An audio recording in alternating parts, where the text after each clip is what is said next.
Today on the show, I want to talk to you guys about a game I never thought I'd get to play. The game is called Harmful Park, and it's a side-scrolling shoot-'em-up on the PlayStation. The reason I thought I'd never get to play Harmful Park is because it's a crazy rare Japanese-exclusive game, and therefore expensive. In fact, I'd go so far as to say that it's one of the most expensive games on the PlayStation. But a friend of mine got his hands on a copy, and he was nice enough to let me play it for this review, so let's take a look. Now, I said before that the game is a shoot-'em-up, but really, it's from a more specific category called cute-'em-ups. Similar to games like Parodius and Twinbee, Harmful Park is sort of a lighthearted and silly take on the side-scrolling shooter. But don't let that cutesy look fool you. Under the game's saccharine exterior is an all-out monster of a game. In general, I'd say shooters are known for being hard, and I must admit that I'm not very good at them. But Harmful Park is deceptively hard since it looks like a shooter for kids, but it's actually a fully fleshed out and difficult shooter. Luckily, Harmful Park does offer an easy mode for noobs like me, but each level you go up from easy makes the game quite a bit harder, and it will likely challenge even the most hardcore shooter fans. But what really sets this game apart from other shooters are its strange and unique weapons. There are 4 weapons available to you, and you start with all of them right away. Each one can be leveled up 3 times by collecting power-ups in the stages. The power-ups automatically upgrade whatever gun you're using at the time, so switching to the correct one before collecting them can be critical. The 4 main weapons you get are a potato gun that works like a regular bullet in most shooters, jelly beans which home in on targets and kill them, ice cream cones which work sort of like lasers in other shooters, and last but not least, pie throwing. Each pie moves slowly, but it has some splash damage as it hits the target, so it can potentially take out larger groups. The weapons are all fun to use, and I found myself gravitating towards the ice cream cones and the jelly beans because they made for a good combo of strong for bosses and stuff, but also gave me some crowd control.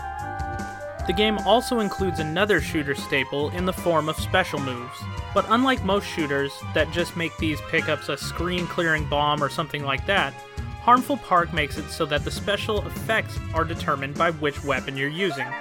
Each has its own pluses and minuses, and using these at the right time is key to staying alive, so they are definitely worth experimenting with to see which ones fit your playstyle. Okay, so with the specifics of how the game plays out of the way, I want to talk about the game's look and feel. For me, the game is really like nothing else I've played.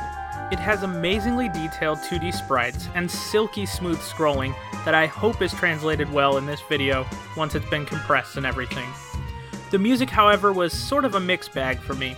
Some levels had very loud and sort of repetitive sounding music that I didn't really care for, but other levels had really great and memorable tunes that reminded me a lot of the SNES's heyday, so it's sort of a toss-up in the music department. The level design, on the other hand, is excellent. Every level is just bursting with personality, and you can really tell that this game was made by people that love 2D shoot-'em-ups. The bosses are very strange, but they're also one of the main reasons I kept playing the game. I just wanted to get to each one to see what they were. For example, one boss is an inflatable dinosaur, while another is a schoolgirl's body from the shoulders down, and then they top all of that with a Frankenstein robot giving you the finger while shooting a laser out of it. It's wacky and strange, but it also keeps you coming back to see what they've got in store for you next. All that said, this game is relatively short if you're just in it to reach the end of the game. There are a total of 6 stages in all, and each one is pretty long, but I'd say that the total clear time for this game has to be somewhere around 1 to 2 hours. But really, almost all shooters are like this, and things like high scores and that sort of stuff should keep you coming back. And I'm glad to report that this game delivers on that front in spades.